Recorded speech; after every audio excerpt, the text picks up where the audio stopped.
ಅಶ್ಲೀಲ ವಿಡಿಯೋ ಹಗರಣ ಪ್ರಕರಣಕ್ಕೆ ಸಂಬಂಧಪಟ್ಟ ಹಾಗೆ ಸಿಗುತ್ತಾ ಬಿಗ್ ಟ್ವಿಸ್ಟ್. ಮಧ್ಯಾಹ್ನ 3 ಗಂಟೆಯ ವೇಳೆಗೆ ಪ್ರಜ್ವಲ್ ರೇವಣ್ಣ ರಾಜ್ಯಕ್ಕೆ ಆಗಮಿಸುವಂತಹ ಸಾಧ್ಯತೆ ಇದೆ. ಪ್ರಜ್ವಲ್ ಬರೋ ಬಗ್ಗೆ ನ್ಯೂಸ್ ಫಸ್ಟ್ಗೆ ಉನ್ನತ ಮೂಲಗಳಿಂದ ಸುಳಿವು ಸಿಕ್ಕಿದೆ, ಮಾಹಿತಿ ಸಿಕ್ಕಿದೆ. ಕೆಂಪೇಗೌಡ ಅಂತಾರಾಷ್ಟ್ರೀಯ ಏರ್ಪೋರ್ಟ್ಗೆ ಬರುವ ಬಗ್ಗೆ ಮಾಹಿತಿ ಇದೆ. ದೇವನಹಳ್ಳಿ ಬಳಿಯ ಕೆಂಪೇಗೌಡ ಅಂತಾರಾಷ್ಟ್ರೀಯ ವಿಮಾನ ನಿಲ್ದಾಣದಲ್ಲಿ ಪ್ರಜ್ವಲ್ ರೇವಣ್ಣ ಬಂದಿಳಿತಾರೆ ಎನ್ನುವಂತ ಮಾಹಿತಿ.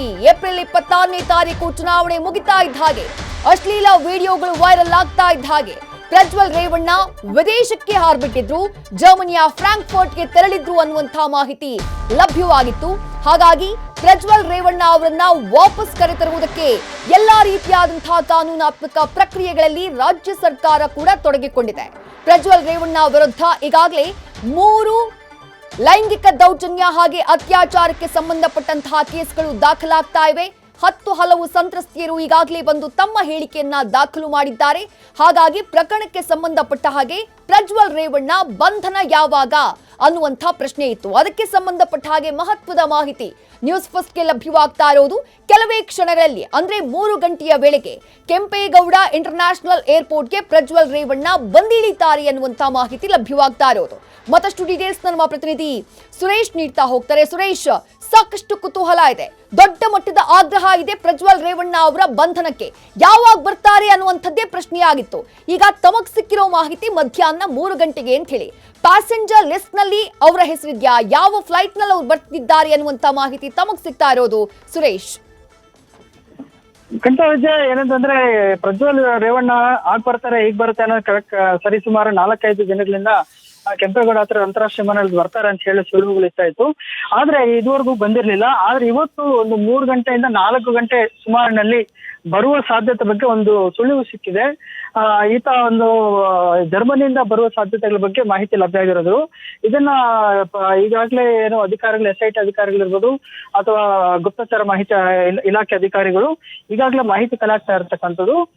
ಈತ ಒಂದು 4 ಗಂಟೆ ಒಳಗಡೆ ಬರ್ತಕ್ಕಂಥ ಯಾವ್ದೋ ಒಂದು ಫ್ಲೈಟ್ ಅಲ್ಲಿ ಬರ್ತಾ ಇದ್ದಾರೆ ಅಂತ ಮಾಹಿತಿ ಲಭ್ಯ ಆಗಿದೆ. ಯಾಕಂತಂದ್ರೆ ಈಗ ಈ ಟಿಕೆಟ್ ಬಗ್ಗೆ ಒಂದು ಗೌಪ್ಯವಾಗಿ ಇಡ್ಲಾಗಿದೆ ಅನ್ನೋದು ಒಂದು ಮೊದಲನೇದಾಗಿ ಮಾಹಿತಿ ಸಿಗ್ತಾ ಇರ್ತವೆ. ಯಾಕಂತಂದ್ರೆ ಇದು ಬಯಲಾದ್ರೆ ಎಲ್ಲ ಬೇರೆ ರೀತಿಯಲ್ಲಿ ಆಗ್ತದೆ ಅನ್ನೋ ಒಂದು ಕಾರಣಕ್ಕಾಗಿ ಈತ ಒಂದು ರಾಜತಾಂತ್ರಿಕ ಒಂದು ಪಾಸನ್ನ ಬಳಸಿ ಬರ್ತಾ ಇರೋ ಒಂದು ಸುಳ್ಳು ಹಿನ್ನೆಲೆಯಲ್ಲಿ ಇದನ್ನ ಗೌಪ್ಯವಾಗಿ ಇಡ್ತಾ ಇದ್ದಾರೆ ಅನ್ನೋದು ಮೊದಲನೇದಾಗಿ ಸುಳ್ಳು ಇಡ್ತಾ ಇರ್ತಕ್ಕಂಥದ್ದು.